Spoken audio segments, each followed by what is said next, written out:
aí, galera, beleza? Como é que vocês estão? Meus amigos, se segurem nas cadeiras, porque hoje temos um dossiê mais do que especial. Gente, o vídeo de hoje tem dois temas investigativos. O primeiro deles, vamos falar sobre o PL 2630, porque nos últimos dias teve uma movimentação minimamente engraçada, meio estranha, que no dia de ontem saiu uma notícia aí no Estadão que você coloca a mão no queixo e se pergunta, rapaz, o que é que está acontecendo aqui? Até porque é um nome relativamente conhecido aí no debate em torno do PL 2630. E aí, no final desse tema, eu quero falar para vocês de um evento que rolou, um debate aí de pessoas muito inteligentes, para falarmos sobre os donos do poder. Quem comanda o Brasil? Como chegamos aqui no dia de hoje? E o porquê tá ali a foto do Fernando Henrique Cardoso e do Dilma? E pessoal, a gente vai trazer algumas notícias recentes, mesmo aí, de ontem, de anteontem, dos últimos dias. E a gente vai conectar para fazer uma pequena retrospectiva histórica, porque ontem eu tava conversando com um amigo meu, e aí conversa vai, conversa vem, ele me falou uma coisa, eu falei, eu não acredito. Ele falou, não é verdade, eu falei, não acredito. Tive que dar um Google, dei um Google, eu falei, meu Deus do céu, é por isso que querem regulamentar o Google. Como você pode encontrar uma notícia como essa? Uma notícia de 1995 sobre o Fernando Henrique Cardoso. Eu acho que talvez seja a notícia que mais explica tudo que está acontecendo no Brasil nos últimos 20 a 30 anos. E aí eu quero trazer mais algumas informações e no final do vídeo você vai botar a mão na cabeça e falar, rapaz, esse menino, se ele não tivesse trazendo essas notícias aí da grande imprensa, eu ia falar que ele é maluco. Mas vamos começar, vamos por partes. Estava eu, né, olhando Folha de São Paulo, naquela minha rotina diária, e aí você se depara com a nota, que eu sou o PL 2630, só que tem uma pitadinha a mais. A nota foi escrita pela Patrícia Campos Melo. Não é uma orelha seca. Não é aquela jornalista que só comenta, sabe? Vai enchendo linguiça, não. É aquelas matérias mais encorpadas. Uma pessoa de nome, de respeito, de envergadura nesse debate sobre regulamentação das redes, fake news, né? Falou muito a turma da direita no passado, participou da CPM das fake news. Ela que falou aquela história do disparos em massa, que eu nem sei quando foi que terminou, mas eu acho que não terminou do jeito que ele esperava. E a Patrícia Campos Melo solta essa nota. Olha a manchete. Olha a manchete. OAB propõe órgão regulador para plataformas de internet. Com exclusividade. Exclusividade. OAB. Não tá falando assim, ó, é secretaria, comissão, não. OAB. Você lê, que você entende, da forma bem clara, a instituição OAB está defendendo, está propondo um órgão regulador. Aí você fala, rapaz, agora até a OAB tá nessa. Vamos por partes. A OAB, aí bora lá, a Ordem dos Advogados do Brasil, enviou neste sábado um ofício ao deputado Orlando Silva, do PCdoB, propondo a criação de um sistema regulatório para supervisionar a aplicação das novas regulações de internet previstas no PL 2630.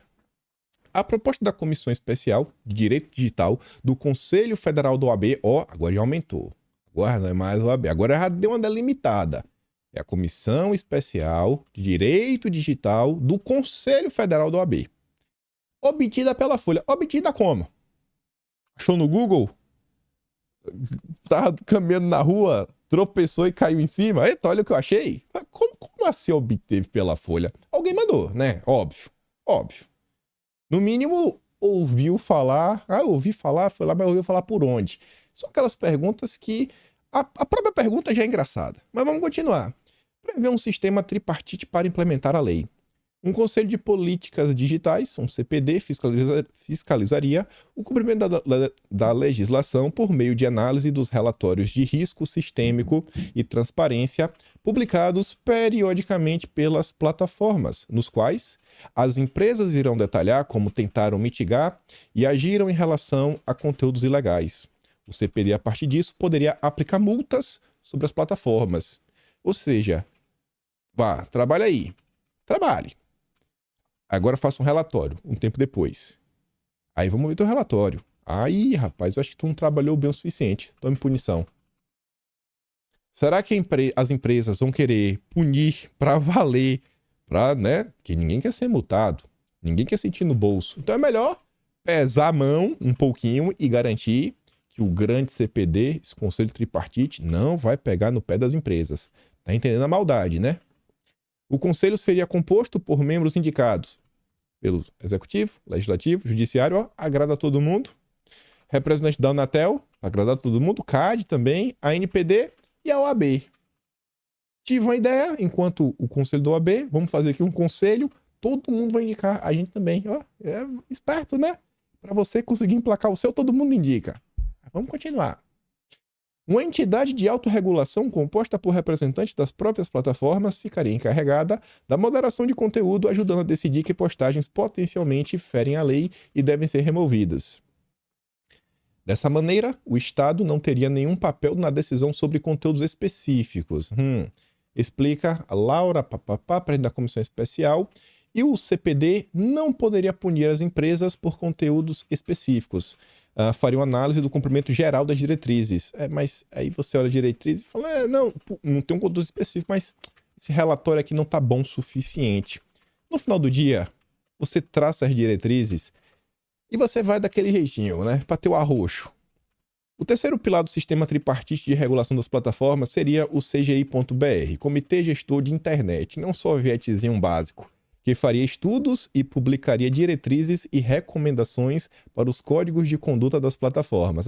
Essa turma faz o estudo, faz as propostas, basicamente desenha as diretrizes, o que pode, o que não pode, o que é do bem, o que é do mal. A plataforma, a gente não vai punir nada específico, mas experimenta não seguir as nossas ordens. Não é nada específico. Mostra aí o relatório. Vamos olhar de maneira geral, global. Mas isso aqui não tem nenhum controle, isso daqui não é censura, isso daqui é do bem. E aí você deve estar se perguntando, rapaz, quem foi que teve essa ideia, né? Foi quem da OAB? Foi essa Laura? Foi quem? Vamos continuar dando uma olhadinha. Para Ricardo Campos, secretário executivo da comissão do OAB, e aqui é aquele momento que eu espero que pelo menos alguns de vocês falem, eu não acredito. Eu espero. Para quem não se fez essa pergunta, eu não acredito, a gente já chega lá. A proposta tem 2 pontos positivos. É uma opção Anatel e introduz autorregulação regulada, instituto já consagrado na Alemanha e na Europa. A proposta tem apoio de grande parte da sociedade civil, ou seja, dos ongueiros. O sistema de regulação prevê que o CPD também determinará quando deve ser acionado o chamado Protocolo de Segurança sobre as Plataformas. Basicamente aí, né, uma GLO da internet, período de 30 dias em que, diante da constatação de algum perigo iminente ou negligência da plataforma, ela passa a poder ser responsabilizada na justiça caso deixe de remover algum conteúdo legal sobre determinado tema depois de ser notificada. O Conselho também poderia requerer, periodicamente, auditoria externa. Não vamos chamar aqui uma empresa externa? Passar um pente fino, ver se está do nosso jeitinho. Independente dos provedores. O Moro aí é um cara bacana. Hoje está no Senado, mas o Moro tá vendo as empresas de auditoria. Quem sabe chama o Moro aí, toda sua expertise, na agenda SG, ver se está no compliance bacana, para avaliar o cumprimento do chamado dever de cuidado. A obrigação de prevenir e mitigar a disseminação de conteúdos ilegais gerados por terceiros. O mais engraçado é que essas auditorias que dão esses certificados, no final do dia esse certificado ele só serve para dizer se tu pode ou não pode operar no mercado. E no final do dia, você vê assim, algumas empresas até que estão quebrando, você se pergunta, rapaz, essas auditorias servem para quê? Só que essas são do bem e não tem como dar errado. Aí você tá, não, beleza, vimos aqui, é mais uma coisa, né, vindo do PT, vindo da esquerda, essa proposta não me surpreende muito, mas o que é que tem de mais nisso? O que é que tem de mais, Kim? Calma que a gente chega lá. Aí saiu a notícia de ontem. O presidente da OAB desautoriza a sugestão de criar órgão de controle para plataformas digitais. Eu falei, mas como assim? Mas a Patrícia Campos Melo, ela não faz fake news?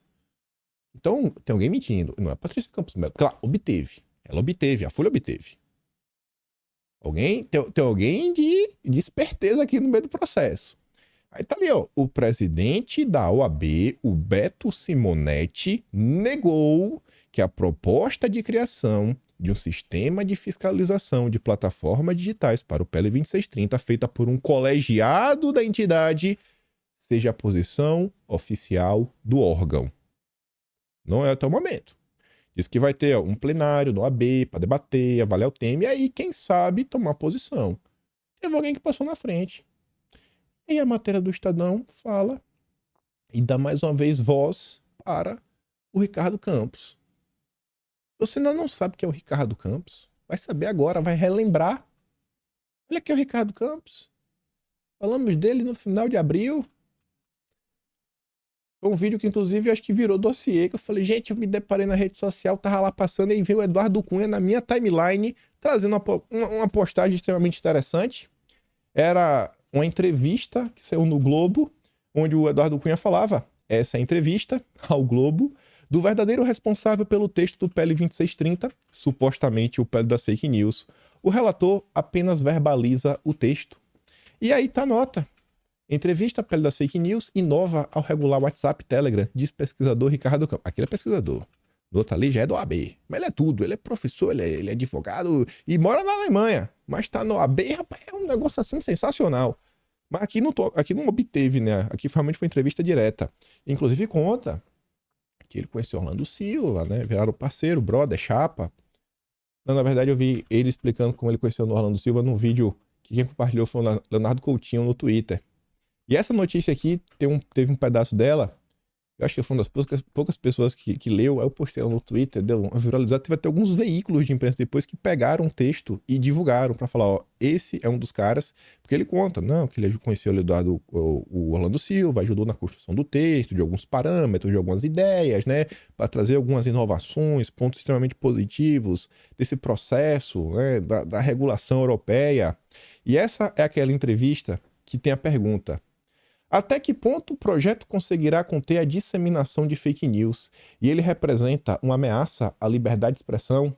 E aí o Ricardo Campos, o cara aí, né, desse Comitê de Direitos Digitais, lá da OAB, que a Patrícia Campos Melo obteve, não sei como, mas obteve, mas que o presidente da OAB falou que ainda não é a posição oficial da OAB, ele falava assim, sobre a liberdade de expressão, somente em estados ditatoriais e especialmente para os ditadores, a liberdade de expressão é limitada.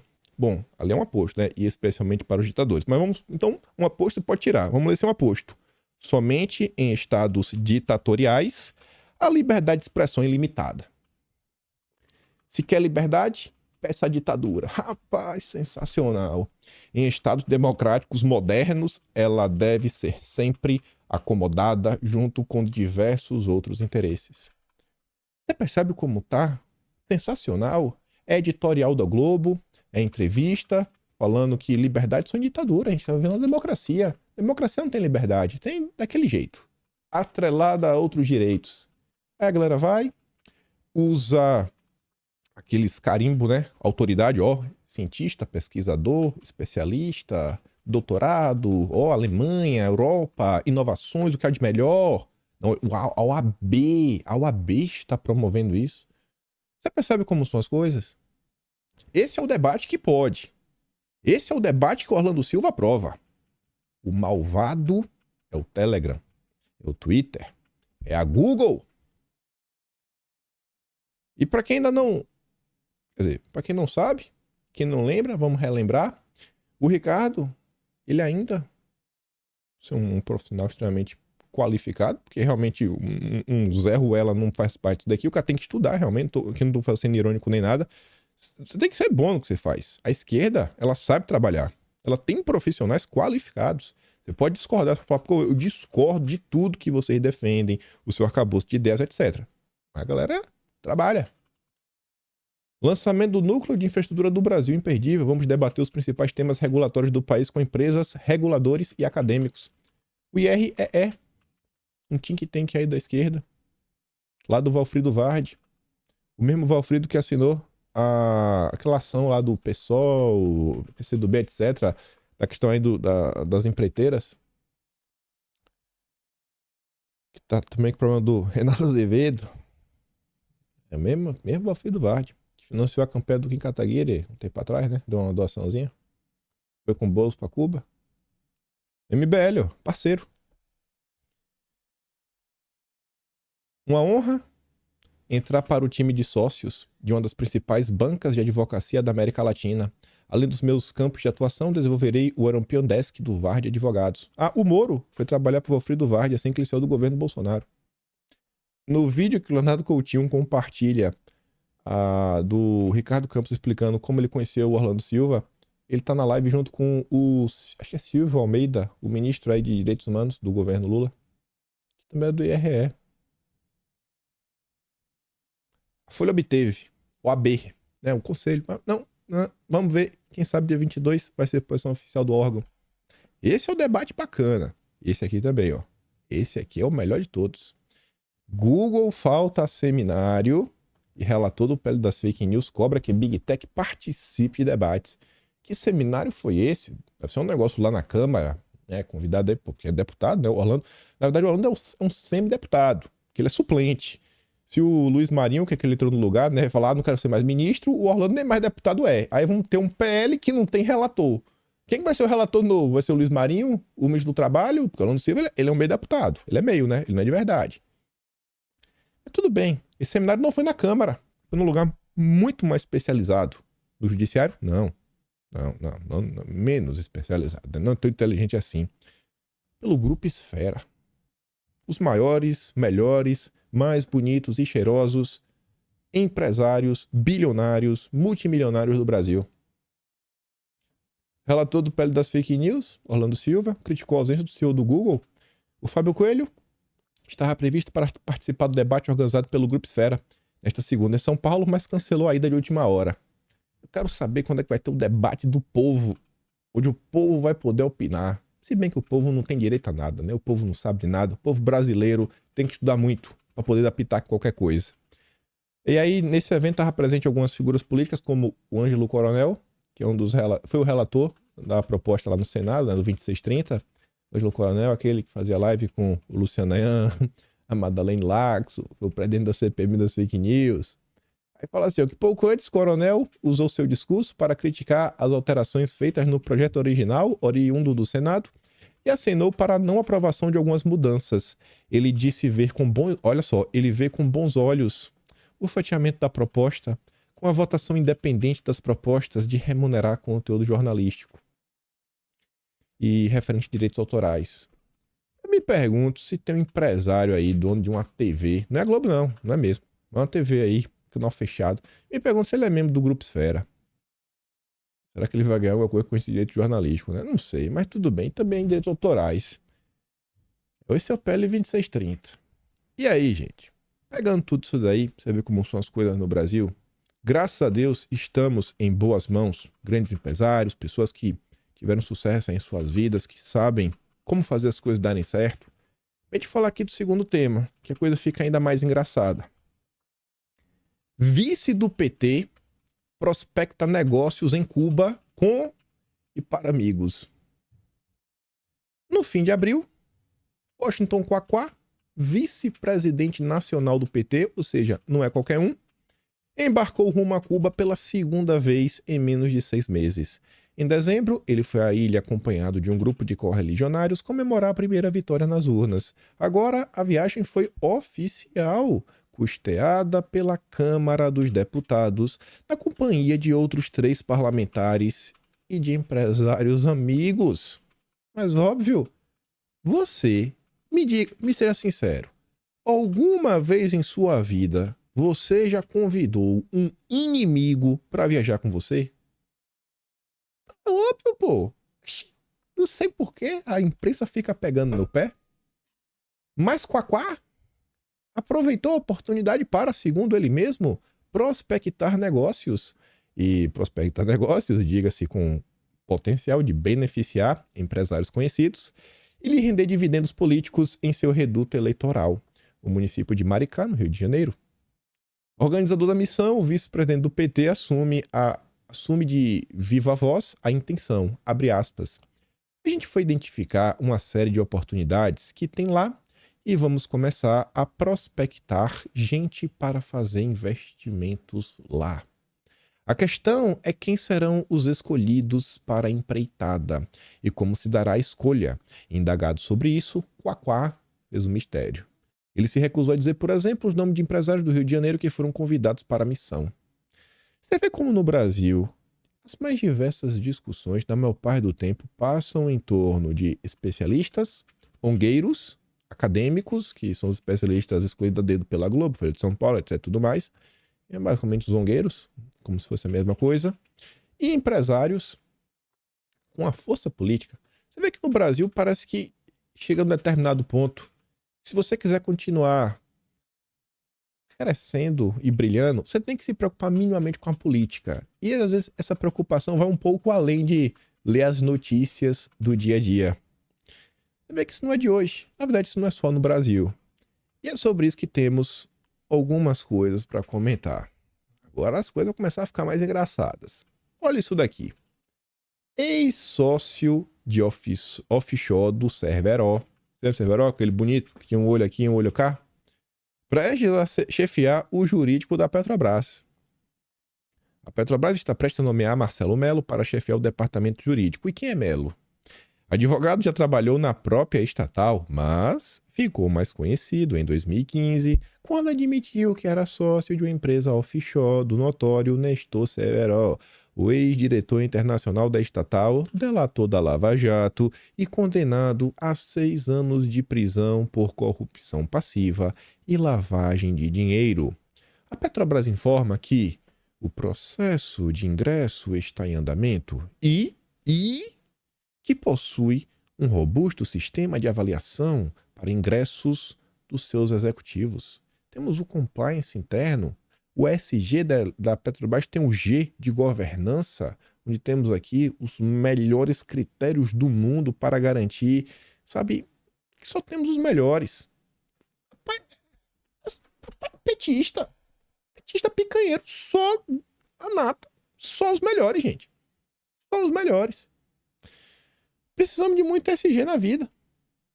Aí, eu já puxei esse link aí não à toa. Olha essa. Por que não falamos sobre o G do SG? Governança forte pode ajudar a gerenciar riscos relacionados a questões ambientais e sociais, né? Também eles botam aí a questão de corrupção, etc, tudo mais. O Renato faz um comentário. Acho que a gente vai até voltar nele mais à frente algumas vezes. O G de governança só não funciona quando o assunto é calote. Vídeo o caso das Americanas, que era bem SG, bem SG. Serviu pra quê? Quantas empresas têm o selinho SG? Estão dando prejuízo? Tem quebradeira, descobre algum escândalo. Serve de que esse selo? Quem disse que esse selo serve? Quem certificou o certificador? E em que momento, no Brasil, pelo menos, quando você olhar a questão da Bolsa de Valores, a B3, se chegou a um conceito e falar, não, pô, isso aí que é bacana. Não, esse negócio aí de ESG é bacana, as empresas quiserem agora, né, entrar na B3, a gente vai botar aqui umas regras aqui pro conselho, que vai ter que ter isso aqui, um grupo de minoria, etc. Você não vai poder ter acesso ao B3. Você não vai ter acesso ao mercado de capitais se você não seguir as regras do ESG. Mas a regra do ESG, ela garante mesmo a qualidade de alguma coisa? Na cabeça dele, sim. Vamos dar uma olhada? Crise da Light. Sabe qual que empresa é essa Light? Um dos donos é o Beto Sucupira. Sabe o que é o Beto Sucupira? Um dos sócios do Lema. É o Lema, Sucupira e o Teles. Após as Americanas, rapaz, eu acho que o Lema ele tem que escolher melhor suas amizades. Parece que o problema é o Sucupira, porque o Sucupira tá com problema na Americanas e tá com problema na Light. Crise da Light afeta 33 mil investidores e fundos com 3 milhões de cotistas, diz o gestor. Sócio da Bicap, assessoria que representa grupo de debenturistas, alega que investidores contavam com proibição legal à recuperação judicial quando compraram os papéis. E aí, pessoal? Olha só que interessante. A Light era do Estado, né? Aí foi privatizada, etc, tudo mais. Como é que esse processo foi feito? Será que faltou governança? Será que faltou compliance? Faltou regulamentação? E a Light? Por que a Light não deu certo? Faltou autorregulamentação? Faltou compliance? Faltou governança? E o mercado financeiro? E a Bolsa de Valores, né? O local onde as ações, né, da Light eram comercializadas. E aí, quais foram as medidas tomadas pelo mercado para garantir, né, a segurança e proteção do bolso dos investidores, principalmente dos pequenininhos? 3 milhões de cotistas. Você vai me falar que são 3 milhões de bilionários? Não, não tem 3 milhões de bilionários no mundo. Entre esses cotistas aí, com certeza tem aquele cara, sabe? Tem ali, às vezes tá investindo ali 5 mil reais, R$ 1.000. É pra ter um troquinho a mais, sei lá, pensando em fazer uma reserva, não sabe o que fazer com o dinheiro, tá? Não quer deixar no banco, acha que o banco tá rendendo muito. E aí? Eu acho que quem tá mais perdendo aqui é o pequeno. O grande sempre dá um jeitinho. E é grande, né? O tombo do grande nunca é um tombo, é sempre escorregãozinho. Agora o pequeno às vezes cai que para levantar dói, mas dói demais. Aí nesse âmbito, o Renato escreveu um comentário que eu achei extremamente interessante, em 3 parágrafos, interessante mesmo. Olha o que ele fala. No Brasil, há uma única bolsa de valores, ou seja, existe um monopólio. Para você ter acesso ao mercado de capitais, você passa por um monopólio. E se você tem um monopólio, você vai acabar por controlar o mercado e os seus agentes. Se os agentes não estiverem em conformidade, eles não podem operar. É um monopólio. Enjambrado em uma burocracia estatal impossível de ser rompida, a não ser pelo próprio Estado que a criou. Isso foi criado em qual momento? No FHC. Esse monopólio tem ditado as regras de ESG, impondo novas regras sociais, reduzindo o homem enquanto espécie a um simples objeto, destruindo os conceitos racionais de se ter um conselheiro. Se o legislativo quiser atuar para que pequenas e médias empresas tenham acesso a capital, não deveria ser por meio desse monopólio, mas sim incentivando novas plataformas e meios de acessar esse capital. Caso contrário, a força neogovernamental que opera por meio desse monopólio só tende a se fortalecer. Se a gente tivesse sempre um monopólio, sempre monopólio, sempre monopólio, ele tá sempre ganhando. Se o cara lá investiu e tá ganhando, o monopólio tá ganhando também. Se o cara tá perdendo, o monopólio também ganha. Ele sempre tá ganhando o monopólio. Sempre tá ganhando. Você tá fortalecendo. E esse monopólio você vê que tem uma agenda. Eles estão avançando com a agenda. Quando diz assim que o Estado criou o FHC, é assim, o Estado brasileiro, eu já fiz essa afirmação uma vez, ele foi moldado na era FHC. Quer ver uma das vezes que eu falei isso, que está bem fresco na minha cabeça? Quando eu falei das questões políticas que a gente vive hoje no sentido de partidos. Eu falava que vivíamos uma caciquização da política brasileira, onde os políticos perdiam poderes para os caciques, que mesmo você não tendo mandato, mas você sendo um cacique, você acabava por mandar e mandar demais. E por quê? Porque estamos caminhando para um cenário onde o parlamento tem cada vez mais poder, estão esvaziando o poder do executivo, no mesmo cenário onde existe a cláusula de barreira, que é a ideia do FHC. É a ideia do FHC. Então, a cláusula de barreira para reduzir o tamanho dos partidos. E, em paralelo a isso, tivemos o fim do financiamento privado de campanhas, que também foi a ideia do FHC. E o que é que isso causa? Não é assim que tem que voltar. Tem os problemas do financiamento privado. Só que a partir do momento que o financiamento é público, você só tem dinheiro se você tiver uma bancada. E como é que você elege uma bancada se você não tem dinheiro? Você entende? Então você tem um ciclo.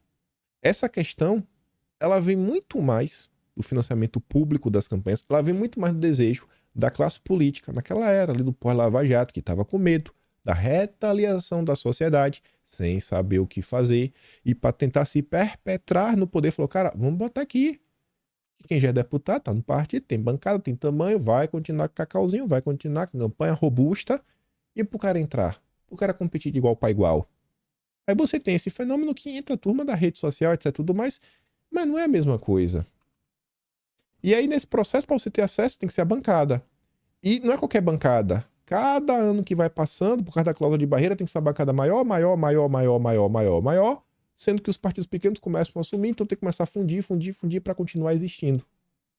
A gente hoje no Brasil tem, vamos botar assim, o bloco do PT, que é PT, PCdoB, PV e mais PSOL, eu acho, Rede.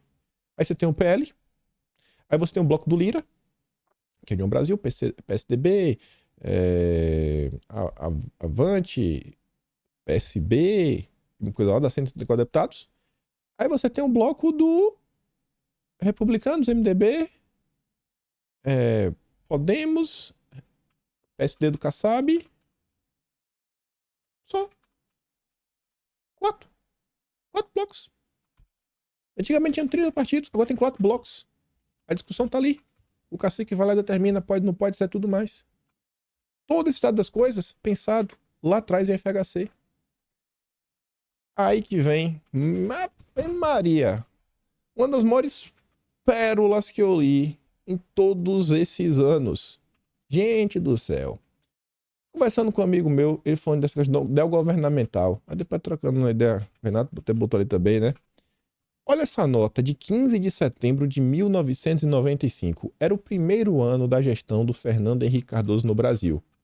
Tucano faz apelo a ONGs. Essa matéria do Clóvis Rossi.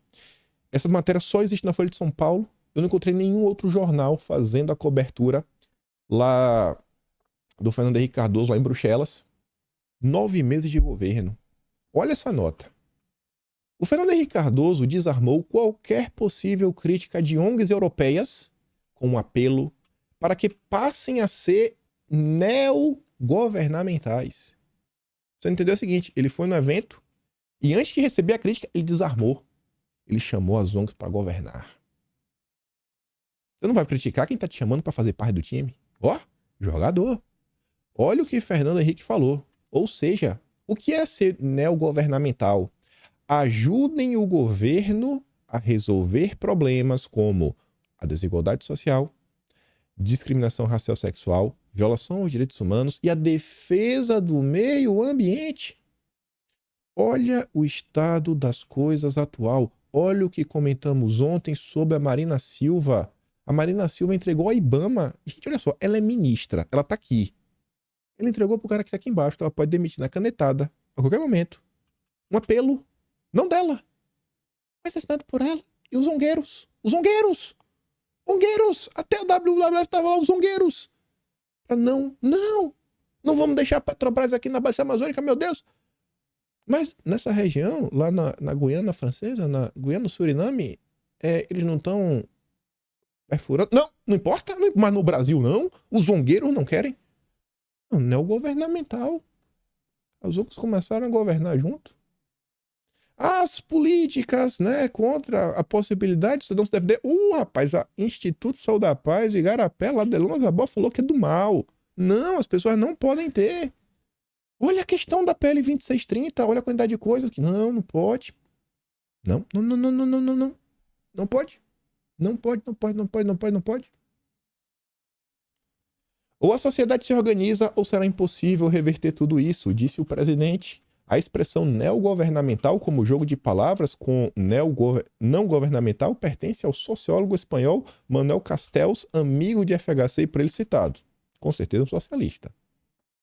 Mesmo sem um apelo, mesmo sem as ONGs falarem nada, nem pedir, por favor, nem você FHC, né, nos ajude. Mesmo se ela pedir nada, o FHC radou de mão beijada, ele desarmou as ONGs, porque os temas que elas selecionaram para discutir com o FHC foram respondidos na linha proposta pelas próprias ONGs. Antes mesmo das ONGs fazerem sugestões, o FHC deu tudo de mão beijada. Olha o que ele disse. Primeiro, a cooperação do mundo desenvolvido para a preservação ambiental, em especial da Amazônia. O Dilma foi lá. Charles, me dê, pai. Me dê um dinheiro aí pra Amazônia. Ô, Bidê, dá um dinheirinho aí. Eu tô triste. Não, cadê meu dinheiro? Olha aí. É a mesma coisa. FHC concordou que é uma responsabilidade compartilhada. A Amazônia é nossa. John Kerry curtiu, viu? E o Dilma também. O mesmo papo atual. E criticou o G7, grupo dos países mais ricos que alocou cerca de 1,5 bilhão em 91 para evitar a depredação amazônica. É peanuts, né? É troco de bala. Fulminou FHC usando uma expressão inglesa que literalmente significa amendoins, mas que pode ser traduzida como migalhas. Foi o que o Dilma falou quando voltou lá dos Estados Unidos. Pô, não quer nem assinar aqui a carta do Bidê. O Bidê tá me dando aqui 50 milhões, velho. Pô, Bidê, me dá aí, vai. Me dê um dinheirinho aí com a mortandela no shopping. 2. Política para os indígenas. O Dilma aí começou a demarcar uma terra, né? A gente falou até ontem. Coitadinho dos índios. Dormir na rede de tarde, passa o helicóptero da Petrobras. Meu Deus, como é que o pessoal faz? Na terra que foi recém-reconhecida agora em abril. Já não pode ter mais ferrogrão, já não pode ter mais isso, não pode ter aquilo outro. Só com a menção a Márcio Santilli, recém-nomeado para a FUNAI. Olha só, FHC ganhou público. Será que esse Márcio Santilli é um bom nome? Só de citar, o Zongueiro bateu palma. Rapaz, esse é Ongueiro. Ó, Santilli é ligado à ONG Aliança Europeia com Povos Indígenas. Mas a gente tá no Brasil, tu tá indicando o Ongueiro. Eu não tô entendendo. É que tem a ver o Ongueiro, Aliança Europeia, mas não tá no Brasil, na FUNAI. FHC, não faça isso, irmão. Mas aconteceu, foi em 95. Terceiro, participação da sociedade civil na avaliação de projetos de desenvolvimento. FHC lembrou que as instituições financeiras brasileiras estão adotando agora os mesmos critérios do Banco Mundial para a concessão de empréstimos. Você está vendo como são as coisas? E quarto, por último, direitos humanos. Discutiu-se questões pontuais como a transferência para a área federal da investigação de violações já anunciadas por FHC. É meio difícil, eu sei, porque até para mim, para colocar em palavras e explicar como chegamos aqui no estado das coisas e como grande parte do establishment brasileiro ele foi construído pela cabeça de um social-democrata como o FHC, que fala que não foi sozinho, isso é óbvio, né? Tem todo esse esforço, essas amizades, né? Pessoas iluminadas. E a gente está aqui no estado das coisas. Para tentar traçar um paralelo, eu falei dessa questão, por exemplo, da questão dos partidos, da questão do financiamento das campanhas. Isso daí eu acho que traz um paralelo no momento atual, você vê os impactos disso. Olha essa questão do mercado financeiro. Olha como a B3 opera no momento. Olha como a gente vive. Olha como as preocupações da CVM na maior parte do tempo. Olha essa questão de empréstimo pode ou não pode, com base no quê? E hoje em dia você está vendo, é o governo discutindo, não, olha só, vamos botar aqui energia renovável no Minha Casa Minha Vida. E qual o projeto de nação? Esse era o projeto de nação da FHC. A FHC talvez seja o último cara que teve realmente. O PT também teve. Só que o projeto de PT não era de parte de nação, né? Era um projeto de poder. De poder. De perpetuação no poder. O FHC não. Ele estava além do PT. Ele tinha um projeto de nação que acho que não era o Brasil que os brasileiros queriam morar. Talvez não fosse dentro do Brasil, né? Era um país, sei lá, uma internacionalização do nosso país, das nossas riquezas. Olha a quantidade de coisa que foi dada a preço de banana. E na boa foi dada a preço de banana. Eu acho que era o tema que a esquerda e a direita sempre concordaram, sei lá, a questão da Vale do Rio Doce. Pensa em todos esses órgãos regulatórios que foram criados nesses marcos, telecomunicações, etc. Ao longo do tempo, está se discutindo a Anatel para cuidar do PL 2630. Vamos trazer isso daí para tentar ilustrar isso aí também. Pensa o seguinte, avança aí o PL 2630. Eu acho que vocês têm uma noção do que vai ser a internet. Daqui a 10 anos, 15 anos, um PL 2630. Acho que ainda vai ser pior do que a gente imagina. Imagina o cara que nasceu 5 anos atrás.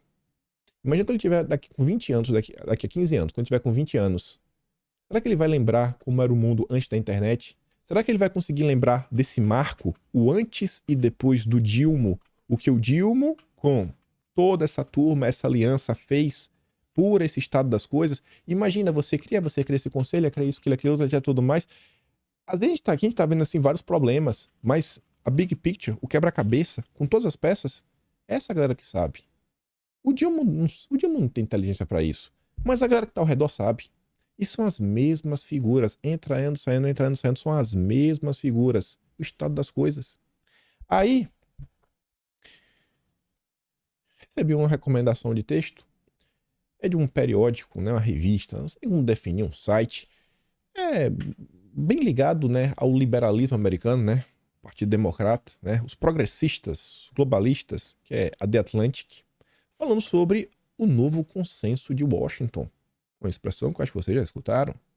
E fala que tanto o Trump quanto o Biden se posicionaram como nacionalistas econômicos, abandonando conscientemente os preceitos da velha ordem. Aí ele fala assim, essa matéria você tem que ler e ir traduzindo ela, tentando pegar assim uns pedaços, né? Que isso aqui com certeza também é uma espécie de think tank, matéria bem panfletária. O conselheiro de Segurança Nacional, Jake Sullivan, fez um discurso na Brookings Institution que, historicamente, seria material de primeira página, mas foi mal registrado no mundo além do lockdown.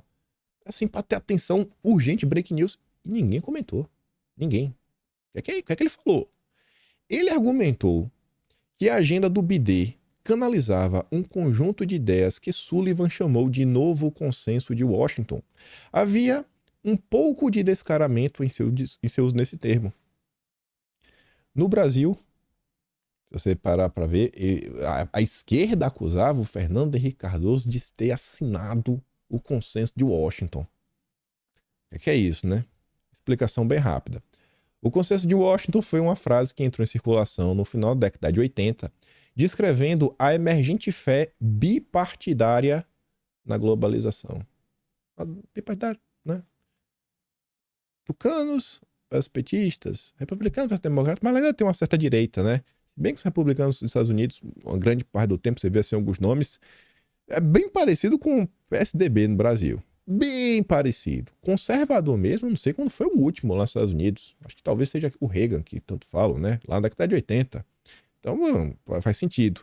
E é o que ele diz também, na desregulamentação e na sabedoria dos mercados. E você fala, pô, mas então a gente estava vendo na era da desregulamentação, então agora, sei lá, então não tinha um Estado, agora tem? Não, não é isso. É que você tem que entender. Quando tá falando, ó, lá atrás, no conceito do Washington, era desregulamentação na sabedoria dos mercados, falava, não, deixa aí que o mercado regula. O mercado regula. Só que é o mercado. São esses grandes grupos, esses grandes conglomerados, tipo a BlackRock da vida, tu fala aí, a Vanguard, State Street. Vamos deixar que a agenda ESG avança, vamos deixar que o Fórum Econômico, né, avança. Vamos seguir dessa forma. Eles acharam que dessa forma dá para vencer o jogo, né? No globalismo, né? Globalização é a mesma coisa. Essa integração mundial, né? Montagem de blocos supranacionais, multilaterais, ONU, OMS, etc, tudo mais. Era o consenso. Ali estava a solução do planeta para a turminha de esquerda, né? Esquerda internacional progressista, os wokes. Ou como assim, adequada para um eletriunfalismo otimista. Mas essa era está acabando. Ou como disse Sullivan, as últimas décadas revelaram rachaduras nessas fundações. O que Sullivan defendeu no discurso foi algo como a antítese desse velho paradigma. Ele disse que uma interdependência global cada vez maior não é mais desejável. Uma razão é que os comuns, lá no Oriente, que participam do capitalismo global sem jogar de acordo com suas regras. É o que a gente disse. No Brasil, aí o Dilma quer seguir. É um monte de regras, não tem que descarbonizar, tem que fazer isso, tem que fazer aquilo, etc, tudo mais, que são regras para você manter o estado das coisas. Só qual é o problema? Tem gente que não tá jogando. Então não adianta. Você coloca uma regra, você coloca, né, uma coleira, um freio em diversas nações, mas tem um time que não tá jogando essas regras. E aí? Se essas regras não forem seguidas por todos, ela não vai funcionar. Porque você também tem que colocar um certo freio em você mesmo. Então não dá mais. Outra percepção exposta pela crise, induzida pela pandemia e da Ucrânia também, etc, tudo mais, de que a economia americana é vulnerável até mesmo a pequenas perturbações do outro lado do planeta. Isso é óbvio, né? Porque não é mais a mesma coisa. Essa crise foi indicação de que o mundo foi longe demais em uma direção libertária e precisa de algum tipo de regulamentação e investimento governamental que até pouco tempo atrás estava altamente fora de moda na esfera política de Washington. Ou seja, por mais que esteja vendo esse negócio, agora tem que fazer o meio termo.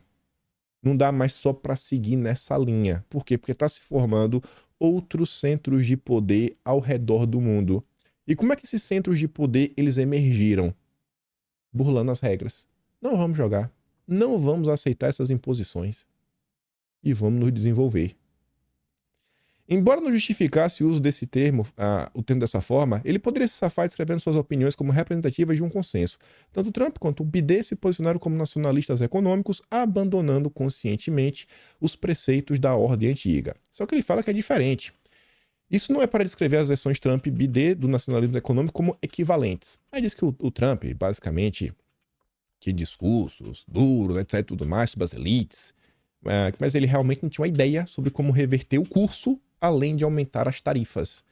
E também, óbvio, tinha uma série de dificuldades. Assim como no Brasil e em outros países, a direita acaba sofrendo alguns reveses. E às vezes também pode faltar, né, um projeto mais delineado, fora todas as batalhas constantes com a imprensa, que acaba tirando a discussão séria para trazer aquelas maluquices que você vê em todos os dias na imprensa quando falam de Bolsonaro. Aí fala, ó, o Conselho de Segurança Nacional do BD, por outro lado, colocou uma grande ideia no centro de seu discurso. Ele exaltou as virtudes da estratégia industrial, um novo papel para o Estado na direção da trajetória econômica. Industrialização. Temos que industrializar. E o que está acontecendo no Brasil? O oposto. O Brasil está desindustrializando. O Brasil tinha tudo para avançar, o Brasil tem energia, o Brasil não passa por uma crise energética, e indústrias são centros, né, que necessitam de energia enorme, mas não tem por que não pode, meu Deus, a Marina falou que não pode, gente. Pelo menos não petróleo. E não na bacia do Amazonas. A estratégia industrial parte da premissa de que o interesse nacional exige que certas indústrias floresçam internamente. Os Estados Unidos não podem confiar, digamos, em semicondutores produzidos em Taiwan, quando os comunas podem invadir aquela ilha e cortar abruptamente o acesso aos chips que controlam todos os carros, laptops, sistema de armas. Para fortalecer esses setores essenciais da economia, a estratégia industrial usa o investimento público, na forma de créditos fiscais e subsídios, para estimular as empresas a produzir bens de que o público precisa. Então, tem algumas coisas que são, sabe, assim, essenciais, algum tipo de indústria. O Brasil parou, as montadoras brasileiras várias pararam porque faltavam semicondutores. Só para dar um exemplo. O discurso de Sullivan não foi apenas uma lista de desejos políticos, mas uma declaração de valores, uma rejeição da ideia de que eficiência é o objetivo mais importante da política econômica. Nem todo crescimento é um bom crescimento, argumentou ele. Se deixar as cadeias de suprimentos dos Estados Unidos vulneráveis a adversários estrangeiros e impedir as perspectivas do trabalhador americano. Ele não está falando que não precisa crescer. Tem que crescer. Mas nem todo crescimento é bom. Tá crescendo como? Não, o PIB cresceu. Não, é importante o PIB crescer. Mas como? Tá crescendo de uma forma bacana, às vezes vale a pena crescer o PIB de um pouco menos, mas você, porque você tá fazendo um crescimento assim que é mirando o médio, né, curto, médio, longo prazo. Ao invés de você pegar ali, você explorar o lítio, pegar o lítio bruto, começar a vender. Não, peraí, vamos ganhar um dinheiro aqui, mas vamos investir aqui. Vamos montar aqui uma empresa de refino, vamos refinar, fazer o lítio concentrado. Quem sabe depois já vamos montar aqui, né, um parque industrial, fazer umas baterias, etc, tudo mais. E aí o PIB vai crescendo, porque você tem um gasto também, vai crescendo. E aí, explode daqui a pouco. O objetivo da estratégia industrial é um padrão de crescimento mais seguro e equitativo que atenda melhor ao interesse nacional. Não ficar refém. O que é que os comunas, o que é que tá passando, é o recado para eles, os comunas, que a gente tanto fala. Por que os comunas estão passando esse recado? Porque eles falam, irmão, a gente vai desenvolver aqui o parque industrial. E depois, o que é que os comunas estão fazendo para eles colocarem a coleirinha nos outros? Nova Rota da Seda. Gente, não tem ninguém do lado do Brasil. De um lado é gente ruim, do outro também. Isso tem que estar claro. Não tem nenhum bonzinho e vilão. É tudo vilão. O Brasil tem que se posicionar pensando no Brasil. A estratégia industrial do BD surgiu em uma coxa de retalhos. Uma das primeiras coisas que o BD fez foi investir na produção de chips. Um parque que necessita uma alta demanda energética, ou seja, você acaba por incentivar diversos outros setores de energia, logística, e um parque também trabalha com energia, né, high-tech da high-tech. Além de um custo de venda grande, né, você lucra bastante, você também incentiva diversas áreas na indústria de ciência e tecnologia. Olha para onde um lado mira. E o que é que o Dilma tá mirando? Sindicato pro MST. Não, sindicato não, né? Cargo pro MST. Não, isso aqui, aquilo, outro. Tem um negócio aí das rádios também. Ah, as prioridades do governo Dilma. PL 2630. Olha a prioridade dos outros. A estratégia industrial não cumprirá tudo que Sullivan prometeu, em alguns aspectos já pode até ter falhado, né? Fala, não necessariamente pode dar certo. E aí o que ele quer falar pode ter falhado? Não que a indústria lá, a economia não vai desenvolver. Ele fala assim, ó, grande parte da corrida do capital para o negócio de veículos elétricos é destinada a Carolina do Sul e outros estados onde as empresas não precisam lidar com sindicatos irritantes. E aqui não está falando do sindicato propriamente dito. O United Auto Workers não está errado em temer que o novo consenso de Washington replique os pecados do antigo, os erros do antigo. Os empregos podem ser verdes, mas continuarão a ser mal remunerados e precários. O que ele está querendo falar aqui, ó, o Biden, ele pode ter na direção certa. Pode estar até acertando no que investir na economia. Só que Vamos criar esse cenário, né? Todo mundo vai pagar mal para os funcionários. A população vai ficar insatisfeita porque os salários são baixos. A economia pode desenvolver, etc, tudo mais. Mas o Biden, ele não vai ter o ganho político. Ele não vai ter o ganho do capital político. E precisa ter as duas coisas. Precisa pensar no fortalecimento da nação para manter a hegemonia, o poder que a nação tem de influenciar outros países. E você tem que continuar no poder, né? O país tem que ter poder e você tem que continuar no poder. Tem que ser as duas coisas. É isso que ele quer falar, que talvez ele possa ter falhado. Tem que pensar em tudo, de forma mais ampla. Quaisquer que sejam as deficiências da política, a mudança conceitual é real e significativa. E ele termina falando que a administração do Biden está fazendo nada menos que rejeitar a ortodoxia econômica dos últimos 50 anos e propor uma nova teoria do capitalismo. Balela, só tá falando, tá rompendo com tudo e vai focar, tem que começar agora a focar em ganhar dinheiro, desenvolver, não dá mais para continuar do jeito que tá e o mercado não conseguiu colocar freios em outros países que estão gerando problemas. Se eles tivessem conseguido colocar os freios, a coisa não tava desse jeito. A mudança é exatamente porque outros países estão se desenvolvendo. E aí vamos voltar mais uma vez para 1995, mesmo período. Também lá em Bruxelas, o que é que está se discutindo no Brasil hoje? Aquele acordo com a União Europeia, onde eles querem colocar ainda mais, não são sanções, mas regras para os brasileiros poderem fazer comércio, mais restrições, isso, aquilo, outro, papapá, pipipi. Mercosul e Europa acertam a formação de superbloco. Olha onde começou. Na era FHC. Primeiro ano. Interessante, né? Vamos continuar que tem coisa mais interessante. Ainda naquele vídeo sobre a máfia verde que a gente comentou no vídeo ontem, meu amigo me mandou mais umas fotos do vídeo. Eu falei, rapaz, que interessante como as coisas são. Determinado momento do livro, fala assim: o tema central do congresso, esse congresso aqui, se não me engano, foi em 87. Foi em 87 esse congresso. Foi proposta a criação de um Banco Mundial de Conservação, o Banco Mundial, apresentado por Michael Sweetman, que havia deixado temporariamente as atividades bancárias e estava desenvolvendo no Projeto Internacional de Financiamento e Conservação, ICFP, do World Resources Institute, já então uma das principais ONGs integrantes do Estado-Maior do Movimento Ambientalista Internacional. A lista de financiadores desse banco aí, né, esse projeto aí, esse Banco Mundial de Conservação, proporciona um oportuno raio-x da extensão dos interesses engajados na promoção do movimento ambientalista. Aí estava lá o PNUD, outro grupo, PNUMA, que ambos são da ONU, Canadian International Development Agency, o CIDA, Fundação MacArthur, a Pew Foundation, olha esse, Agência dos Estados Unidos para o Desenvolvimento Internacional, a USAID. Eu li tudo isso só por causa dessa agência. Sabe quem é essa agência? Você vê que nos dias de hoje, olha só, lá atrás, a turma estava se juntando para fazer aqui um banco de conservação, né? Começar a ditar algumas regras do mercado financeiro. Começou lá atrás. Olha o ESG hoje, né, sendo aplicado na veia, em diversos setores. Um dos exemplos aí bem claros de aplicação do ESG no ramo ambiental. O banco francês, BNP Paribas, ou Paribas, ele não financia mais terras no Brasil, na região norte, na região do Cerrado, se antes não sei se é 1º de janeiro ou é de 31 de dezembro de 2020, ou ano de 2020, já não fossem fazendas. Se desse período não já for uma fazenda, não vai financiar.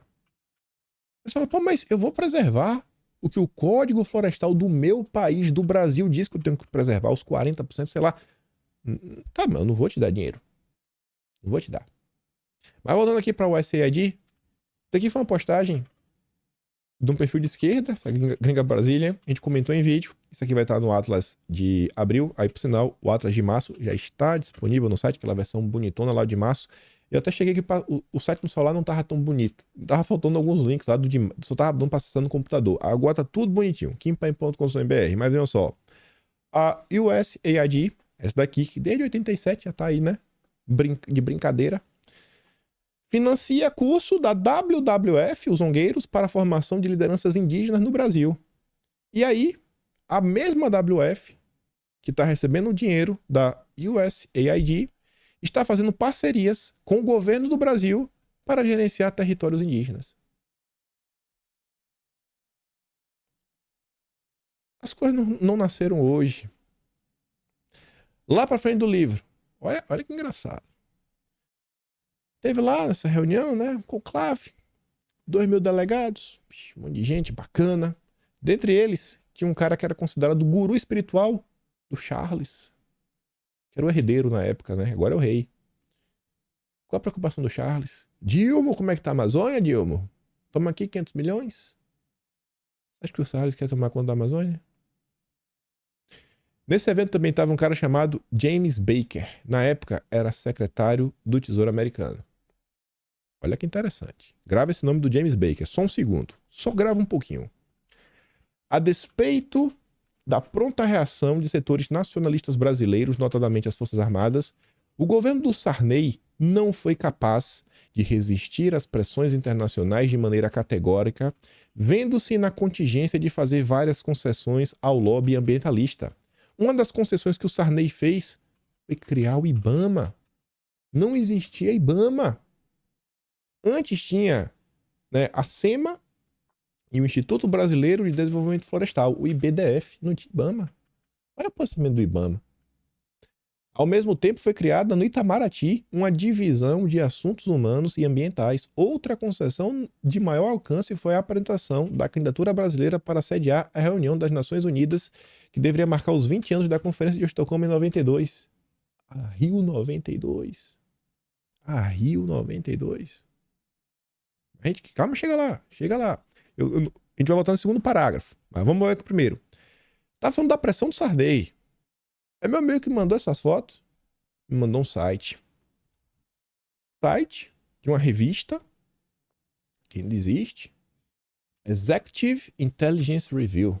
Acho que isso aqui devia ser aquelas revistas que o Enéas lia. Você lembra do Enéas que foi lá no Ratinho e falou: "Oh, Jorge Soros." Revista. Tá lá, online, disponível.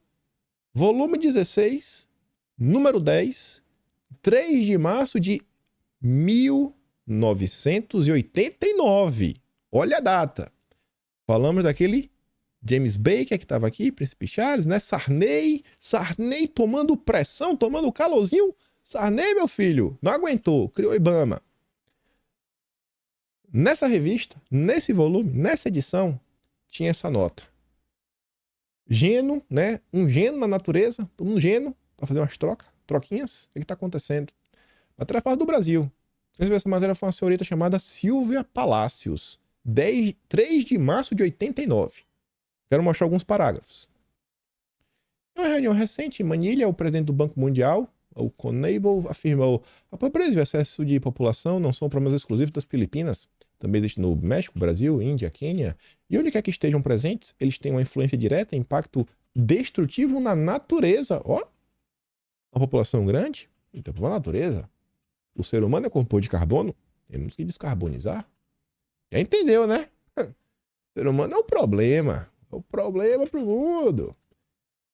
Ele deixou claro que as futuras políticas de empréstimos do Banco Mundial estariam explicitamente vinculadas tanto ao controle populacional quanto a questões ecológicas.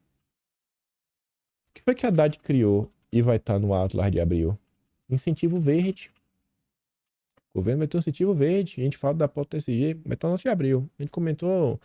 Se procurar no Google aí você acha. O que está se discutindo na reforma tributária do Lula? Imposto verde, imposto do pecado, cashback rosa. Você tá vendo como são as coisas? Não existe projeto de nação no Brasil. Existe um projeto só de colonização, de nos manter como uma eterna colônia que fica naquele voo de galinha que não vai para nenhum lugar. A gente só faz se dar mal. Mas que querem quebrar o país para dar. Entrega tudo aí, entrega logo a Amazônia para ver se deixa o Brasil livre em paz. O Banco Mundial já interferiu muitas vezes na política populacional do Brasil. Tornou-se agora a ponta de lança de um novo movimento ecofascista mundial. Usando a agenda ambiental para fazer várias imposições. Em resposta a essas intensas pretensões, o governo brasileiro acusou o Departamento de Estado americano de estar entre os responsáveis pela campanha internacional e por preparar cortes de empréstimos, trocas de dívidas por natureza e até mesmo a revogação da soberania nacional.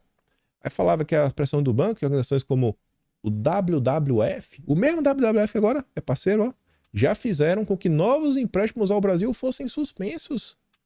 No final de 87, o Brasil, com o apoio do então secretário de Tesouro, o James Baker, aquele que acabou de falar, fez um acordo com seus credores.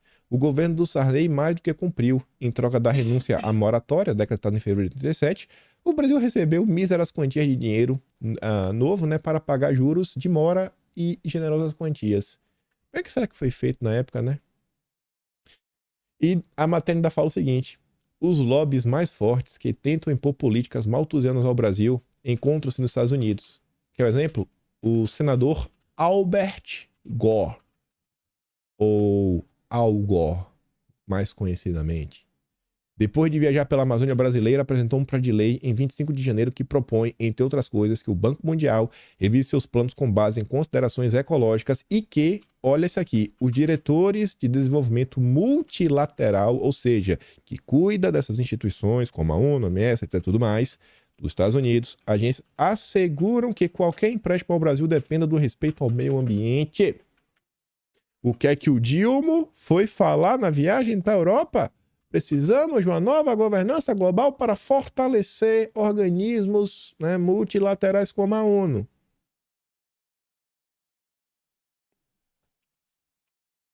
Al Gore. Marina Silva, Al Gore, foi uma alegria encontrar meu amigo e reafirmar nossa parceria de longa data por um mundo mais justo e sustentável. Pessoal, essa nota aqui, ela é de 1989. 89, tá disponível. Você botar lá no Google, você acha. Você tá entendendo? Essa galera tá no poder agora. É o tempo todo. Olha o que está sendo proposto. Olha o que a Marina Silva está defendendo. Isso aqui foi lá em Davos. Aí voltando. Aquele segundo parágrafo da parte do Sarney que não aguentou a pressão. Não aguentou a pressão e ainda cedeu por Rio 92. Em seu livro, Elaine Dewar descreve a entrevista com Ricardo Carvalho, primeiro chefe da divisão ambiental do Itamaraty, na qual ele explica as razões pela mudança de atitude do governo brasileiro. A explicação revela tanto o tradicional pragmatismo da diplomacia brasileira como a ilusória percepção que orientava sua conduta naquele momento crucial. Esse cara na época falou o seguinte, ó. Ele confirmou que o governo brasileiro havia mudado recentemente as suas visões sobre as ONGs. Ele disse que elas, as ONGs, tinham um papel a desempenhar em levar os problemas à atenção do governo. A crise ambiental levantada pelas ONGs podia não ter qualquer relação com a realidade, mas, não obstante, ela havia criado momentos difíceis para o Brasil no Banco Mundial. O Brasil não havia conseguido novos empréstimos nos últimos 3 ou 4 anos. O Brasil também havia participado de vários encontros globais sobre a depleção do ozônio, o aquecimento global, assim por diante. Era importante que o Brasil tivesse alguma influência nessas conferências, porque ele vivia das suas exportações, e essas resoluções em conjunto poderiam ter profundos impactos nos negócios brasileiros, colocar sanções que agora você tem a due diligence lá dos europeus, que se diz matado não pode comprar no presidente do Brasil. Ih, não pode, é do mal, carne não, óleo de palma não. Após a criação do protocolo de Montreal, o Brasil havia sido recomendado a modificar sua indústria de refrigeração, o que iria requerer muito dinheiro que nós não temos. O que é que estão tentando fazer no Brasil hoje? Descarbonização. Marina Silva falando de não tem que mudar aqui, né? Transição energética. Custo é a mesma agenda. A mesma. Estamos sofrendo na mão das mesmas pessoas. Na Conferência sobre o Meio Ambiente e Desenvolvimento da ONU, a se realizar no Rio em 92, as necessidades dos países em desenvolvimento seriam levadas em consideração. Se a segurança do planeta estava em jogo, transferências de tecnologia não podem ser feitas sobre uma base comercial, disse ele. Aí ela também fala, nesse livro, que em fevereiro de 90, o Collor, ele foi viajar, etc, tudo mais. Meu Deus do céu, né? E aí, na véspera do Collor, na Inglaterra, o príncipe Charles fez agressivas declarações públicas qualificando a situação da Amazônia de um pavoroso modelo de gênio coletivo. Será que foi o príncipe Charles que mandou a Globo chamar Bolsonaro de gênio? Olha, desde quando, gente, então, aconteceu lá atrás, gente, tá acontecendo de novo, a mesma coisa, e os mesmos atores, e a população sempre sofrendo. Precisamos de um projeto de nação. Olha a preocupação do Biden agora, o novo conselho de Washington, ok, não, tem que pensar em desenvolver o Brasil, porque agora, os Estados Unidos, porque agora tem uma ameaça. Não conseguimos mais controlar todo mundo. Tem que continuar desenvolvendo a nação. E o Brasil não. É só de joelho, né? É o quê? É ordem e a gente segue. É ordem e a gente segue. Não tem agenda nenhuma. Nenhuma. A agenda do Brasil é não ter agenda. A agenda do Brasil é chicote na população. Aí, veja só. Sei que já tá aqui 1h05. Olha essa notícia que saiu na CNN. Na verdade, são duas. E ainda tem que lembrar mais umas coisinhas. Lembra lá da fase do Renato, né? Que ele falou assim, pô, o G no Brasil do SG parece que não funciona muito bem quando é caso de falências americanas, etc e tudo mais. Conheço o Clube Laguna, SAF, o primeiro time de futebol vegano do Brasil. Os sócios contrataram a consultoria especializada no universo ESG e que ajudou a elaborar o Estatuto do Grupo. O Laguna é signatário do Pacto Global das Nações Unidas. Vocês sabem o quanto futebol é amado no Brasil, né? Quanto o futebol consegue influenciar. Imagina esse impacto cultural ao longo do tempo. Para quem entende o conceito, né? Você pode discordar das nomenclaturas, mas o Olavo de Carvalho falava, por exemplo, de uma revolução cultural gramsciana, né? Vamos fazer uma revolução cultural, mais ou menos. Gritos fóbicos da torcida do Corinthians interromperam um clássico. O clube pode ser punido. Eu acho que ninguém é a favor de ofensa. Eu acho que nenhum de vocês é a favor de ofensa. Mas como é que é assim? Como é que o clube vai ser punido? É meio assim. Gente, como é que um clube pode ter controle diante de toda a torcida? O que é que o clube vai ter que acabar fazendo? Um super cadastro, você vai ter que ter CPF, isso, aquilo, outro, aí vai ser um custo mais caro, o preço do ingresso vai aumentar, capaz, daqui a pouco é capaz de falir, mas se falir tem alguém para comprar. Imagina o que querem fazer na internet, que também querem responsabilizar as plataformas pelo que os usuários fazem. Não é bem similar com isso daqui? Tudo no futebol. Olha quais as discussões no passado que tínhamos no futebol. Que era o melhor, que era o pior, melhores dribles, melhores jogos. Olha o que vem sendo discutido hoje, olha o que tá virando notícia. Não que isso daqui é... Não, ninguém concorda com esse tipo de coisa. Vamos continuar. Chegando aqui no fim do vídeo, ainda tinha mais coisas. No episódio 881, hoje estamos no 1298, quase 1300. Diariamente estamos aqui sem descanso. Dossiê SG. Levou tempo. Um dia a gente vai falar de SG. Foi esse episódio. Falou assim, não, vamos falar um dossiê sobre isso. Tinha mais de um ano que falamos sobre SG de notícias espaçadas. Vai acontecer a mesma coisa sobre criarmos um Pride Nação. Em algum momento vai começar a ter um Pride Nação. Um Pride Brasil. Nesse dossiê, botei uma imagem de fundo, né? Botei assim as imagens dos temas que a gente comentou em vídeo. Esse dossiê tinha, deixa eu ver, 1, 2, 3, 4, 5, 6 temas. Moro e Dória, Moro, Bolsonaro, SG, o mundo ali e o futebol. Futebol. A gente acabou de falar do futebol. Nesse vídeo, eu peguei as imagens que eu trouxe. Eu falava lá do Moro na Europa, isso foi, ó, 23 de março de 2022. Falava lá do Moro na Europa, etc, tudo mais. Ó, esse Moro aí tá demais, viu? Né? Álvaro de Marçal, tá aí, né? Compliance, candidato à presidência. O que o Moro quer fazer? Na mesma época que o Moro discutia isso, Álvaro de Marçal, ele trabalhava, não sei se ainda estava naquele momento, XP Álvares e Marçal avaliam La Liga brasileira em 10 bilhões. E Marçal, ele é cuidar do compliance do clube. Falava lá, ó, não, a gente vai estruturar aqui o projeto, etc, tudo mais, pela proposta La Liga para estrear uma consultoria esportiva para a transição do modelo de gestão do Brasil. Álvares e Marçal auxiliaria na estruturação de um sistema de compliance e governança. Aí nesse vídeo eu trouxe isso aqui também, ó. Como fica a proposta da La Liga nos clubes para a reestruturação do brasileiro? E aí falava assim, ó, que Tebas explicou como funciona o modelo de gestão da La Liga. Entre outras coisas, ele destacou a governança e a necessidade de compliance para verificar onde o dinheiro está sendo investido. Aí você pergunta, pô, mas... Deixa eu ler, Couto.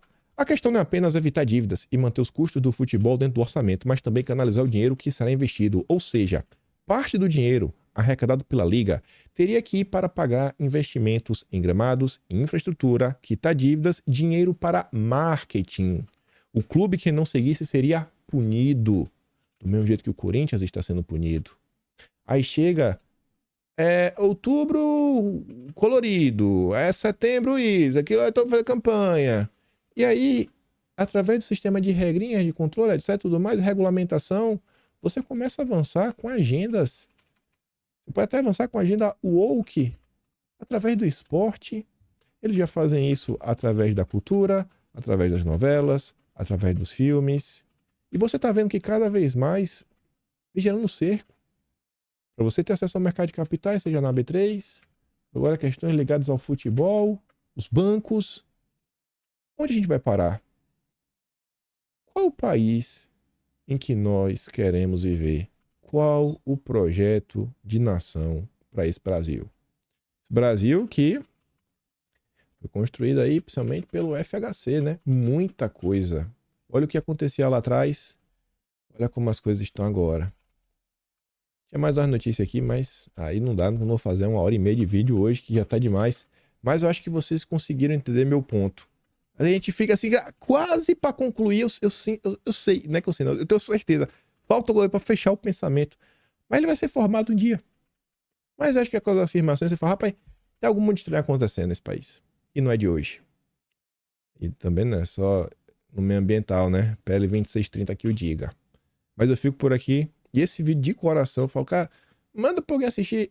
Eu acho que esse vídeo é importante. Eu acho que tem algumas reflexões que todo brasileiro, ele deveria, sabe, em algum momento. Esse vídeo até já tá um pouco atemporal, né? Essa discussão, a segunda parte, pelo menos.